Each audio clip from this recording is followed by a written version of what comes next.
तस्वीरें आपने देखी उसमें किसी के बेटे के खो जाने की कहानी है, किसी के विधवा हो जाने की कहानी है, किसी का सब कुछ लूट जाने की कहानी है, किसी अपने के खोने की कहानी है। और इन सारी कहानियों के जिम्मेदार वो लोग हैं जिन्हें नेता या सरकार बार बार कायर या कमज़ोर कहती है, बैकफुट पर होना बताती है। नमस्कार, मैं नीलेश और आज हम न्यूज़बाजी में चर्चा कर रहे हैं छत्तीसगढ़ के दंतेवाड़ा में 26 अप्रैल को ही नक्सल घटना की, नक्सल हमले की, जिसमें डीआरजी के 10 जवान शहीद हुए और एक ड्राइवर जो सिविलियन था वो भी मारा गया। की शुरुआत में जो तस्वीरें आपने देखी उसके बारे में मैं बताना चाहूँगा कि जो पहली तस्वीर है जिसमें एक महिला, बुजुर्ग महिला 100 रखे ताबूत को साफ कर रही हैं, वो दरअसल जोगा सोढ़ी जो इस वारदात घटना में शहीद हुए हैं नक्सली हमले में, उनकी मां हैं।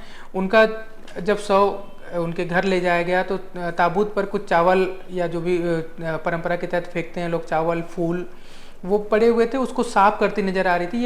ये एक मार्मिक तस्वीर जो है सोशल मीडिया पे काफ़ी अभी वायरल हो रही है। और जो भी वहाँ पर लोग थे वो इस घटना को देखे, इस जो स्थिति थी उसको देखकर जो भी संवेदना व्यक्त करने वाले लोग हैं या जिनके जो भी संवेदना रखते हैं उनके सबकी आंखें नम हुई। दूसरी जो एक और तस्वीर है जिसमें एक महिला चिता के ऊपर लेटी दिखाई दे रही है, वो लखमू मरकाम की पत्नी है, वो भी इस घटना में शहीद हुए। हम चर्चा करेंगे छत्तीसगढ़ के दंतेवाड़ा में हुई इस वारदात की पीछे की वजह पर, सरकार के दावों और हकीकत पर। और हमारे साथ कुछ एक्सपर्ट भी जुड़ेंगे, छत्तीसगढ़ और देश के वरिष्ठ पत्रकार आलोक प्रकाश पुतुल जी की राय जानेंगे हम। बस्तर में सक्रिय पत्रकारिता कर रहे हैं बस्तर टॉकीज के फाउंडर विकास तिवारी की भी क्या राय है और वो क्या सोचते हैं इस पूरी घटना पर, हम वो भी जानेंगे। लेकिन उससे पहले हमारी बस्तर में पत्रकारिता पर केंद्रित हमारी संस्था बस्तर जंक्शन की ग्राउंड रिपोर्ट आप देखिए। माओवादियों ने बड़ी वारदात को अंजाम दिया। ये वो सड़क है अरनपुर की, यहाँ से करीब 2 किलोमीटर की दूरी पे अरनपुर थाना है। अरनपुर थाने पहुंचने के बाद 250 जवानों की जो टुकड़ी थी उसमें से कुछ जवानों को वाहनों में सवार करके दंतेवाड़ा जिला मुख्यालय के लिए रवाना किया गया। करीब 4 वाहन बताए जा रहे हैं जिसमें सवार कर डीआरजी के इन जवानों को वापस दंतेवाड़ा जिला मुख्यालय के लिए रवाना किया गया। मगर अरनपुर से करीब 2 किलोमीटर दूर इस जगह पहुंचते ही एक बड़ा विस्फोट हुआ। विस्फोट इतना सशक्त और इतना शक्तिशाली था कि विस्फोट होते ही वाहन के परखच्चे उड़ गए। वाहन का जो कल पुर्जा है वो मैं आपको दिखाऊंगा, मगर उससे पहले उस सड़क का हाल देख लीजिए जहां इस बारूदी सुरंग को माओवाद संगठन द्वारा विस्फोट कर उड़ाया गया। विस्फोट के बाद करीब 8 से 9 फीट गहरा गड्ढा हो गया। करीब 12 फीट चौड़ा जो है 12 फीट चौड़ा, और करीब सड़क पूरी तरह से खत्म हो गया। हालांकि आवागमन दुरुस्त करने के लिए गड्ढे को किनारे पे इस सड़क पे पाट दिया गया है और फिर उस इलाके से जो 2 पहिया वाहन है वो निकल पा रहे हैं। विस्फोट के जद में आने के बाद वाहन का जो कल पुर्जा रहा है वो घटना स्थल से करीब 100 मीटर की दूरी तक फैला हुआ है। ये कुछ कल पुर्जे हैं, आप देखिए। ये घटना स्थल की तस्वीरें मैं आपको दिखाऊंगा और फिर आपको ये भी बताऊंगा कि माओवादी कैसे इस पूरी वारदात को अंजाम दे पाए हैं। ये वाहन के कल पुर्जे हैं, टाटा फोर्स की गाड़ी थी और गाड़ी में 10 जवान सवार थे और एक सिविलियन बताया जा रहा है जिस ड्राइवर की मौत हो गई। इस तरह से चारों तरफ जो है वाहन के कल पुर्जे, चेचिस पूरी तरह से खत्म है, वाहन पूरी तरह से खत्म है और वाहन में सवार पूरे 11 लोगों की भी मौत हो गई है। घटना के तुरंत बाद ही घटना स्थल पर आला पुलिस अधिकारी पहुंच चुके हैं। दंतेवाड़ा एसपी और साथ ही डीआईजी कमलोचन कश्यप घटना स्थल पहुंच चुके हैं। और ये जो घटना स्थल है, यहाँ से इस तरफ पे आप देखिए घना जंगल है, डेंस फॉरेस्ट है। करीब 100 मीटर की दूरी से माओवादियों ने इस घटना को अंजाम दिया है और घटना स्थल से करीब 100 मीटर की दूरी से माओवादियों ने कमांड आईडी ब्लास्ट किया है। और जब भी माओवादी इस तरह के आईडी को प्लांट करते हैं, बारूदी सुरंग को प्लांट करते हैं, जहां करीब 100 मीटर की दूरी से या 200 मीटर की दूरी से उन्हें कमांड देना होता है आईडी को ब्लास्ट करने के लिए, तो उस जगह पर किसी तरह का एक टारगेट सेट करते हैं माओवादी कि भाई कोई ऐसा टारगेट हो जहां ये पता चले कि सड़क से जब वाहन गुजर रही हो और उसी जगह आईडी प्लांट किया गया है। तो उस टारगेट को आप देखिएगा, ये पतला सा नाला बह रहा है सड़क के किनारे से और यहाँ पे माओवादियों ने इस जगह पर इस पेड़ को काट गिराया था। तो पेड़ का जो ठूंठ है और ये जो गड्ढा है इसे दिखा दीजिएगा, और ये पेड़ का टूट और इस गड्ढे के सहारे जो है माओवादियों ने ये संभवतः अंदाजा लगाया है कि इसी जगह को माओवादियों ने टारगेट कर रखा था। कुछ देर पहले डीआईजी कमलोचन कश्यप से जब मेरी बात हो रही थी तब मैंने उनसे पूछा भी कि यहाँ ऐसी कौन सी जगह है जिसे देखकर माओवादियों ने इस कमांड आईडी को ब्लास्ट करने के लिए टारगेट सेट किया था, तो उन्होंने मुझे ये पेड़ का टूट ही दिखाया। यहाँ से करीब 100 मीटर की दूरी तक घने जंगलों में माओवादियों ने वायर बिछा रखा था और वहां से कमांड दिया और फिर यहाँ एक धमाकेदार ब्लास्ट हुआ और इस ब्लास्ट में डीआरजी के पूरे 10 जवानों की शहादत हुई है। जैसा कि कमलोचन कश्यप डीआईजी हमें बता रहे थे, जब जवान लौट रहे थे इस रास्ते से होकर दंतेवाड़ा जिला मुख्यालय के लिए, एक वाहन इस जगह से पार हो चुकी थी, जवानों से भरी जो वाहन थी। दूसरी वाहन इस ब्लास्ट की चपेट में आई और जो तीसरी वाहन थी वो यहाँ से करीब 150 मीटर की दूरी पे थी। जैसे ही ब्लास्ट हुआ, माओवाद संगठन द्वारा इस तरफ से फायरिंग शुरू की गई। जैसे ही इस इलाके से फायरिंग आई तो फिर वहीं जो तीसरा वाहन है उसे रोककर जवानों ने गोलीबारी शुरू की। गोलीबारी के बाद माओवाद संगठन इस घने जंगल का सहारा लेकर यहाँ से रफू चक्कर हो गया और जिस तरह से इस इलाके से फायरिंग आ रही थी उसके मुताबिक जवानों ने ये अंदाजा जताया है कि करीब 8 से 10 माओवादियों ने इस पूरी वारदात को अंजाम दिया है। इस पूरे इलाके में माओवादियों के दरबा डिवीजन एरिया कमेटी सक्रिय है और जैसा कि हमें ये जानकारी मिल रही है कि इस जगह माओवादियों ने करीब 50 किलो का विस्फोटक जो है यहाँ इस्तेमाल किया था। बारूदी सुरंग बनाया जाता है ऐसे जगह पर आईडी प्लांट करने के लिए, चूंकि ये जो सड़क है आप देखिए ये बिटुमिनस की सड़क है, बीटी सड़क है, डामर की सड़क है। तो ऐसे में यहाँ पे आईडी प्लांट करना एक बड़ी चुनौती होती है माओवादियों के लिए। तो माओवादी एल शेप का बारूदी सुरंग बनाते हैं। मसलन आपको एक छोटा सा एग्जाम्पल देता हूँ, सड़क लगभग 4 से 6 मीटर चौड़ी है। ठीक किनारे में इस जगह से माओवादी जो है ऐसे जगह से बिल्कुल सीधे एक सुरंग बनाते हैं पहले नीचे और फिर एल शेप का सुरंग बनाकर वहां बीचों बीच सड़क के बीचों बीच विस्फोटक प्लांट करते हैं। इन विस्फोटकों में जिलेटिन और कोर्डेक्स वायर का आमतौर पे माओवादी इस्तेमाल करते हैं। इस तरह का जब 50 से 60 किलो का आईडी माओवादी प्लांट करते हैं। आईडी विस्फोट में आए दिन बस्तर के अलग अलग इलाकों में, नक्सल प्रभावित इलाकों में पदस्थ जवान जख्मी होते रहते हैं, घायल होते रहते हैं। और ये जो आईडी होते हैं ये प्रेशर आईडी होते हैं और इनका वेट 1-1.5 किलो 2 किलो के आसपास होता है। ऐसे में जवानों को बहुत बड़ा नुकसान तो नहीं होता है, लेकिन ऐसे विस्फोट के जद में आने के बाद जवान हमेशा के लिए विकलांग हो जाते हैं, उनका पैर उनके शरीर से हमेशा के लिए अलग हो जाता है। लेकिन जब कमांड आईडी का प्लांट करते हैं माओवादी तो फिर इस तरह का बड़ा विस्फोट होता है और ऐसे विस्फोट में कई जवान हमारे वो शहीद हो जाते हैं। बता दूं कि गर्मी का मौसम शुरू होते ही, पतझड़ का मौसम शुरू होते ही नक्सली टीसीओसी यानी कि टैक्टिकल काउंटर ऑफेंसिव कैंपेन चलाते हैं और इसी दौरान माओवादी बड़ी वारदातों को अंजाम देते हैं। मार्च, अप्रैल, मई ये जो 3 महीने होते हैं, इस दौरान सुरक्षा बल के जवानों को बस्तर के जंगलों में, बस्तर के जमीन पर एंटी नक्सल ऑपरेशन के दौरान फूंक फूंक के कदम रखना होता है। लेकिन इसके बावजूद भी माओवादी इस तरह की बड़ी वारदात को अंजाम देके बहुत आराम से निकल जाते हैं। बता दूं घटना स्थल से महज 2 किलोमीटर की दूरी पे अरनपुर थाना है और यहाँ से करीब 8 किलोमीटर की दूरी पे समेली में सीआरपीएफ का कैंप है। पक्की सड़क है और इस सड़क पे आमदरफ्त लोगों की हमेशा जारी रहती है। ऐसे में संभवतः माओवादी इस बारूदी सुरंग को प्लांट करने के लिए रात के वक्त का ही इस्तेमाल किए होंगे और ऐसे बड़े कमांड आईडी को प्लांट करने के लिए माओवादियों को 3 से 4 दिनों का, कभी कभी 1 सप्ताह का भी वक्त लगता है। जैसे कि सरेंडर्ड माओवादियों ने हमें इस तरह के आईडी को प्लांट करने के दौरान जो टैक्टिक्स, जो रणनीति माओवाद संगठन इस्तेमाल करता है उसके बारे में जब जानकारी हमें दी गई वो ये है कि 1 से 1.5 सप्ताह का वक्त लगता है। और इसमें हैरान कर देने वाली बात और मैं आपको बता दूं, कमोबेश इन इलाकों में जब जवान एंटी नक्सल ऑपरेशन पर जाते हैं तो वो पैदल ही जाते हैं। जब पैदल जाते हैं तब उनके साथ बीडीएस की टीम होती है, बम डिस्पोजल स्क्वाड, जो सामने सामने होती है, बाकी जवान पीछे होते हैं। बम यदि डिटेक्ट होता है तो उसे डिफ्यूज किया जाता है। कई बार बम डिटेक्ट नहीं हो पाता है और इस तरह की बड़ी वारदातों को माओवादी अंजाम दे पाते हैं।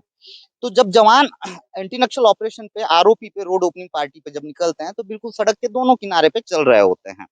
अब इस दौरान यदि माओवादी 1 सप्ताह का वक्त ले रहे हैं इस तरह के आईडी को प्लांट करने के लिए, तो जब 1 सप्ताह के दौरान रात के वक्त का इस्तेमाल कर रहे हैं माओवादी, और तब वो जब किनारे से मिट्टी खोदते हैं उस आईडी को प्लांट करने के लिए, तो उस मिट्टी को जो है इसी जगह पर नहीं फेंकते, बल्कि उस मिट्टी को यहाँ से काफी दूर ले जाकर फेंकते हैं, क्योंकि जो फ्रेश मिट्टी है वो समझ में आती है, और बगल का जो मिट्टी होता है उसे लाकर फिर ढक दिया जाता है। फिर दूसरे रात का इस्तेमाल करते हैं माओवादी आगे बारूदी सुरंग में को खोदने के लिए। तो इस तरह कैसे एक लंबी प्रक्रिया होती है, इस तरह के आईडी को प्लांट करने के लिए माओवादी लंबा वक्त लेते हैं और फिर आईडी प्लांट करते हैं।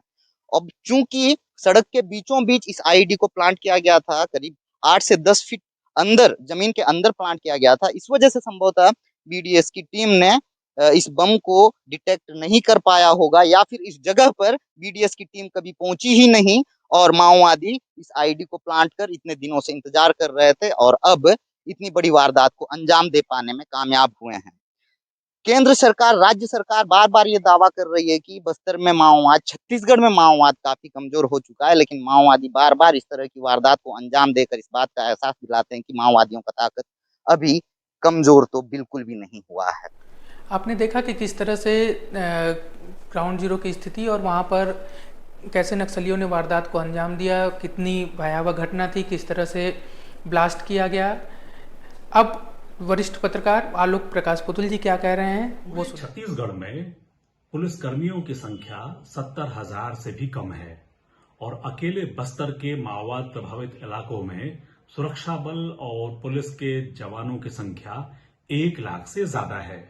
यह स्थिति पिछले कई सालों से बनी हुई है और इस स्थिति के बावजूद माओवादी हिंसा की घटनाओं में कहीं कोई कमी नहीं आ रही है। पिछले 5 साल के जो आंकड़े हैं वो बताते हैं कि मौतों की संख्या भले कम हो गई हो, माओवादी हिंसा की संख्या में कहीं कोई कमी नहीं आई है। मतलब ये कि केवल सुरक्षा बलों के सहारे, केवल इस लड़ाई के सहारे, आमने सामने की लड़ाई के सहारे माओवादियों पर काबू पाना बहुत ही मुश्किल है। ये माओवादी जो है वो गुरिल्ला लड़ाई लड़ रहे हैं और वो एक अंतहीन लड़ाई के लिए तैयार हैं। जैसा कि माओवादी सैद्धांतिक रूप से इस बात को स्वीकार करते हैं कि वो बहुत लंबी लड़ाई लड़ रहे हैं। ये सच है कि छत्तीसगढ़ में और देश के दूसरे हिस्सों में माओवादियों से निपटने के लिए सरकारों ने विकास की प्रक्रिया को माओवाद प्रभावित इलाकों में तेज किया है, लेकिन ये नाकाफी है। माओवादियों से निपटने के लिए एक जो शांति प्रक्रिया की जो बात बार बार उठती है, छत्तीसगढ़ में कांग्रेस पार्टी की सरकार ने जब ये सरकार विपक्ष में हुआ करती थी तो इसने अपने जन घोषणा पत्र में वादा किया था कि माओवाद की समस्या का हल निकालने के लिए गंभीर प्रयास किए जाएंगे और शांति वार्ता की कोशिश की जाएगी। लेकिन पिछले 5 सालों में इस गंभीर कोशिश का क्या हुआ, इस शांति वार्ता का क्या हुआ, इसके बारे में अब तक कोई खबर नहीं है। सरकार को शांति वार्ता की दिशा में उठाए गए कदमों को लेकर एक ब्लूप्रिंट जारी करना चाहिए। मैंने जो ग्राउंड रिपोर्टिंग की, उस ग्राउंड रिपोर्टिंग के बाद जो बहुत शॉर्ट में, हालांकि आपने अलग अलग चैनलों के माध्यम से इसके कई पक्षों पे रिपोर्टिंग आपने देखी होगी, लेकिन मुझे जो बात समझ में आई उसका कुल मिलाकर लफुल हुआ तो यही है कि बीते दिनों जिस तरह से जो केंद्रीय गृह मंत्री अमित शाह जब वो बस्तर के दौरे में थे और उसके पहले छत्तीसगढ़ के कोरबा के दौरे में थे, कोरबा में उन्होंने जिस तरह से डेडलाइन जारी कर दी कि 2024 तक बस्तर को पूरी तरह से माओवाद से मुक्त कर दिया जाएगा, और उसके बाद कुछ ही दिनों के बाद उनका बस्तर का दौरा, और इस दौरान भी उन्होंने कहा कि माओवादी जो है अब ज़्यादा दिन बस्तर में नहीं टिक पाएंगे, उसको लेकर रणनीतियाँ भी बनाई जा रही हैं। इसी बीच बस्तर के अलग अलग इलाकों में ड्रोन से हवाई अटैक करना, जिसको लेकर ग्रामीणों के द्वारा साक्ष्य प्रस्तुत करना और विरोध प्रदर्शन करना, इस बात की तरफ इंगित कर रहा था कि बस्तर के अंदरूनी इलाकों में कुछ हो तो जरूर रहा है। और ये माना जाने लगा बीते कई दिनों से कि 2 TCOC में अगर आप देखें तो माओवादी किसी बड़ी घटना को अंजाम नहीं दे पाए थे, और लगातार अंदरूनी इलाकों में कैंप लगाए जा रहे थे। सरकार इन सभी चीज़ों को कागजों में समेट कर अपनी ये पीठ थपथपा रही थी कि हमने माओवाद को निश्चित ही तौर पर बैकफुट पर ढकेल दिया। लेकिन हकीकत क्या थी? हकीकत ये थी कि माओवाद जो है वो अभी भी मुझे लगता है कि बस्तर के इलाके में काफ़ी मजबूती से काबिज है, जिसके पीछे वजह ये है कि माओवादियों ने उस इलाके को चुना इतनी बड़ी घटना को अंजाम देने के लिए, जिस इलाके पर कुछ ही दिनों पहले सरकार ने अपनी पीठ थपथपाई थी कि हमने जगरगुंडा से दंतेवाड़ा तक सड़क मार्ग को बहाल कर दिया गया है और वहाँ पे यात्री बस का संचालन शुरू कर दिया है और ये वो इलाका है जो माओवादियों का कोर इलाका माना जाता है। तो जब सरकार ने इस बात को बहुत ढोर पीट कर बताना शुरू किया तो माओवादियों ने केंद्रीय गृह मंत्री अमित शाह को जवाब देने के लिए और साथ ही साथ सरकार की ये जो प्रक्रिया थी कि हम माओवादियों के गढ़ में घुस गए हैं और विकास कार्य कर रहे हैं, उन्हें बताने के लिए और साथ ही साथ ये साबित करने के लिए कि उनकी स्ट्रेंथ क्या है, इस घटना को अंजाम दिया। 50 से 60 किलो की मात्रा में बारूद का प्लांट करना उस सड़क पे जहाँ पर आवागमन सुचारू तौर पर 24 घंटे के लिए चालू हो चुका है। और इतना ही नहीं, एक तस्वीर आपने ये भी देखी होगी कि किस तरह से जो 2 जवान हैं जो शहीद हुए, उनके परिजन अपने शहीद हुए जो परिवार के सदस्य हैं, जवान, उसके अंतिम संस्कार के लिए उसको अपने गांव तक नहीं ले जा पा रहे। एक डीआरजी के जवान से मैंने भी बातचीत की, उसने बताया कि दंतेवाड़ा के मुख्यालय में ही उसके भाई की अंतिम संस्कार या अंतिम सलामी दी जाएगी, अंतिम संस्कार किया जाएगा, क्योंकि सरपंच से बातचीत हुई थी और उसने कहा कि गांव लेकर ना आया जाए, इसके पीछे माओवादियों का दबाव होता है।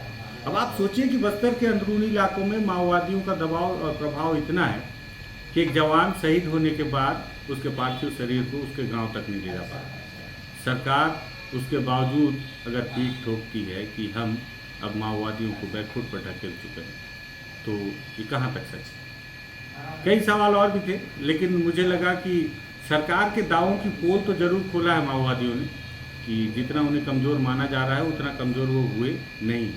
और इसके साथ ही साथ उन्होंने ये भी बताया कि आपकी ये सड़कें, आपके लगाए गए सुरक्षा कैंप, ये सब चीज़ उनके सामने बहुत बौने साबित हो जाएंगे अगर वो जब भी किसी बड़ी घटना को अंजाम देना चाहें। तो मुझे लगता है कि इस घटना से पूरी सरकार को, सुरक्षा बलों को एक बड़ी सीख लेनी चाहिए कि आप उन इलाकों में जब आप सोचते हैं और जब आप निश्चिंत हो जाते हैं कि इन इलाकों से अब माओवाद समाप्त हो चुका है, तो बस उसी निश्चिंत होने के इस भाव का ही फायदा माओवादी उठाते हैं, क्योंकि आप निश्चिंत होते हैं तो लापरवाही करते हैं और उस लापरवाही पे माओवादी बड़ा प्रहार करते हैं।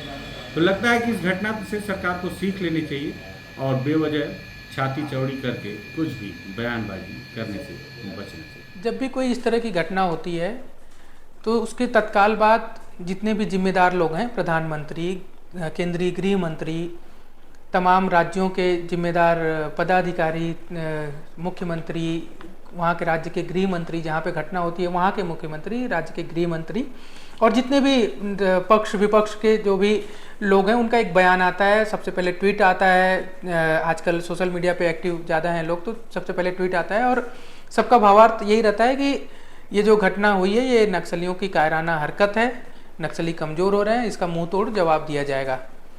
लेकिन इस घटना के बाद तात्कालिक तौर पे घटना के दूसरे दिन ही माओवादियों की ओर से भी नक्सलियों की ओर से भी एक प्रेस नोट जारी किया गया है। Press note Darbha division committee, Bharat की कम्युनिस्ट पार्टी माओवादी की दरभा डिवीज़न कमेटी, साईनाथ जो सचिव हैं उनके साईनाथ की ओर से जारी किया गया है। इसमें तमाम जो आरोप पहले भी माओवादी लगाते रहे हैं कि केंद्र सरकार हवाई हमले कर रही है, राज्य सरकार लगातार कैंप बढ़ा रही है आम नागरिकों को परेशान, जो उनके पहले की भी रिलीज में सब चीज़ें आती रहती हैं, लगातार वो बताते रहते हैं। लेकिन इस घटना के बाद एक लाइन जो जिसका जिक्र है, जो कई लोगों को खटक भी रही हैं, जो जानकार हैं उस पर चर्चा भी कर रहे हैं। नक्सलियों की ओर से पुलिस वालों से एक अपील की बात है इसमें एक लाइन है, 2022 में ही गौतम अडानी संपत्ति 40 लाख करोड़ बन गई। 2022 में ही गौतम अडानी की संपत्ति 40 लाख करोड़ बन गई। नतीजतन दरिद्रता, बेरोजगारी, महंगाई कईयों गुना बढ़ गई। ऐसी स्थिति में सरकारें पुलिस विभाग को छोड़ के बाकी सभी विभागों में नियुक्तियां बंद कर दी हैं। ये भी एक कारण नक्सली जो हैं वो बता रहे हैं। अब इनका दावा सरकार कितना समझती है या कितना मानती है, इनके दावे कितने सही हैं, ये जांच और उसका विषय है। एक और लाइन है, देश विदेश कारपोरेट घरानों के हाथ में बस्तर के प्राकृतिक संसाधनों को सौंपने के विरोध में यहाँ चल रही क्रांतिकारी आंदोलन को उन्मूलन करने की घोषणा कर रहे हैं। इसी अंतर्गत लाखों की संख्या में अलग अलग किस्म के सैनिक, अर्धसैनिक बल, एनएसजी, डीआरजी, कोबरा जैसे कमांडो फोर्सेस को यहाँ तैनात कर बस्तर को एक सैनिक छावनी के रूप में तब्दील किया गया है। एक आंकड़ा मैं आपके सामने पेश करना चाहूँगा जो लोकसभा में पेश किए गए। 23 मार्च को एक सवाल के जवाब में दीपक बैज बस्तर सांसद ने सवाल किया था, उसके जवाब में केंद्रीय गृह मंत्रालय की ओर से कुछ आंकड़े पेश किए गए हैं जिसमें बताया गया है कि छत्तीसगढ़ में नक्सल घटनाएं और सुरक्षा कर्मियों की मौत, इससे जुड़े आंकड़े हैं। 2018 साल वो है जब छत्तीसगढ़ में दिसंबर तक भाजपा की सरकार थी और दिसंबर में जो उस साल जो चुनाव हुए उसके बाद कांग्रेस शासित सरकार उसके बाद से काम कर रही है। 2018 के जो आंकड़े हैं ये हम मान के चलते हैं कि ये पिछली सरकार के आंकड़े के दौरान घड़ी घटनाएं हैं। 2075 हिंसा की घटनाएं हुई नक्सल की। सुरक्षा बलों की कार्रवाई 117 की गई इस साल। 117 बार सुरक्षा कर्मियों की ओर से कार्रवाई की गई जिसमें 55 सुरक्षा कर्मियों की शहादत हुई। आम नागरिक इन घटनाओं में 275 जो कुल घटनाएं हैं उसमें से आम नागरिक जो मारे गए वो 98 हैं, 98। और इस साल जो है ये 125 नक्सली भी मारे गए। 2019 में जो दर्ज की गई घटनाएं हैं 182, इसमें 81 घटनाएं ऐसी हैं जो सुरक्षा बलों की ओर से कार्रवाई की गई। अब इन आंकड़ों को देखिएगा। 2018 में सुरक्षा बलों की ओर से जो कार्रवाई की गई वो 117 थी, 2019 में वो संख्या 81 हो गई। इस साल 22 सुरक्षा कर्मियों की मौत हुई और 55 आम नागरिक भी मारे गए। इसी साल 79 यानी कि 79 नक्सलियों की मौत हुई। 2020 में 2019 की तुलना में घटनाएं बढ़ी। 241 हिंसा की घटनाएं नक्सल हिंसा की घटनाएं हुई। इसमें 74 बार यानी कि 2018 में 117, 2019 में 81 और 2020 में 74 बार सुरक्षा बलों की ओर से कार्रवाई की गई। ये बार बार मैं इसलिए जिक्र कर रहा हूँ कि सुरक्षा बलों की ओर से जो कार्रवाई की गई वो संख्या भी बहुत जरूरी है कि कितना एग्रेसिव मोड में सरकार काम कर रही है। तो 2020 में 74 बार की गई और इसमें 36 जवानों की शहादत हुई है, 75 आम नागरिक मारे गए हैं और 44 जो है नक्सलियों की भी मौत इन घटनाओं में हुई है, ऐसा दावा सरकार का है। 2021 में हम आते हैं इसके एक साल बाद, तो टोटल जो हिंसा की घटनाएं 188 हुई। इसमें 67 बार सुरक्षा कर्मियों की ओर से कार्रवाई की गई। आप आंकड़ों को देखिए, 2018 में 117, 2019 में 81, 2020 में 74 और 2021 में 67 ये सुरक्षा बलों की ओर से कार्रवाई की गई है, जिसमें 2021 में 45 जवानों की शहादत हुई।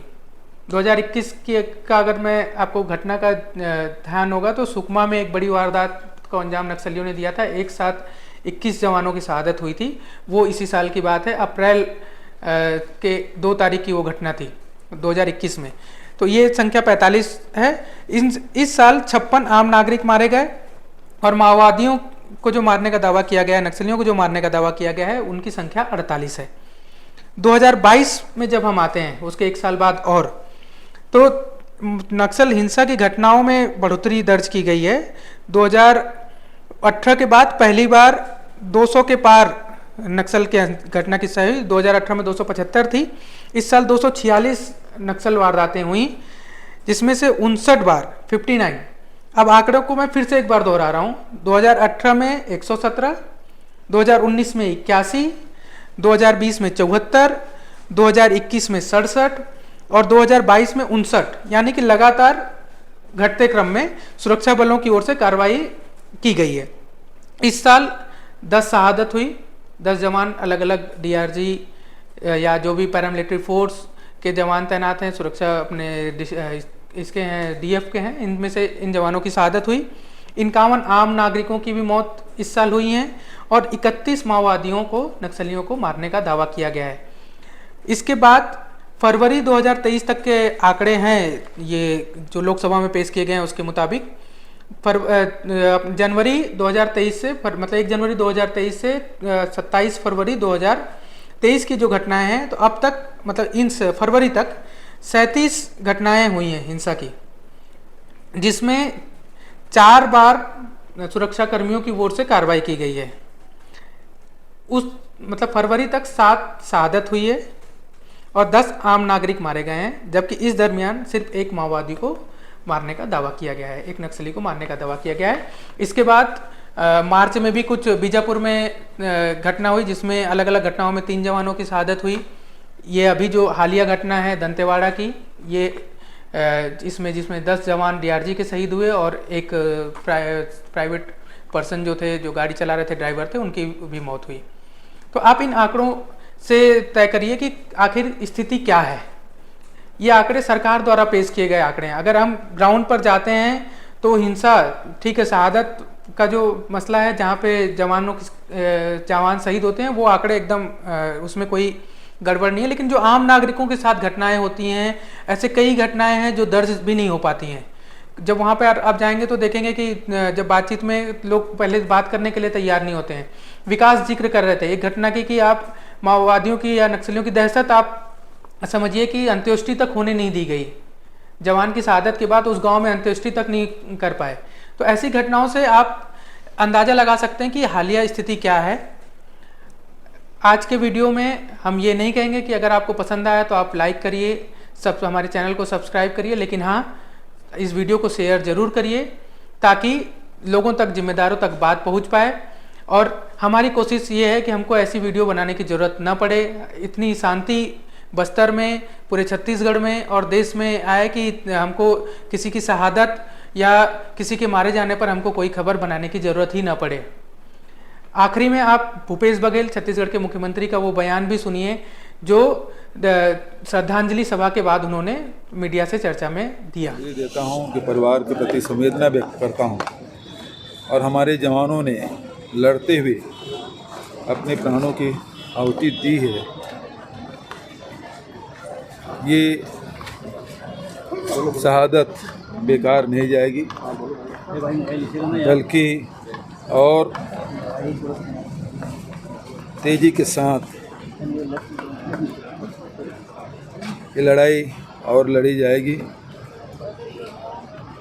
जहाँ भी नक्सली की होने की सूचना मिलेगी, हमारे जवान अब घेर के उनके साथ मुठभेड़ कर रहे हैं, लड़ाई लड़ रहे हैं और साथ ही साथ जो समर्पण करना चाहते हैं उसके लिए समर्पण की नीति। और यदि लड़ते हैं तो फिर हमारे जवान पीछे नहीं हटे। पिछले समय की भी घटना आप देखेंगे, लड़ते हुए हमारे जवान शहीद हुए थे। जितने हमारे जवान शहीद हुए उससे ज़्यादा नक्सलियों को नुकसान हुआ था।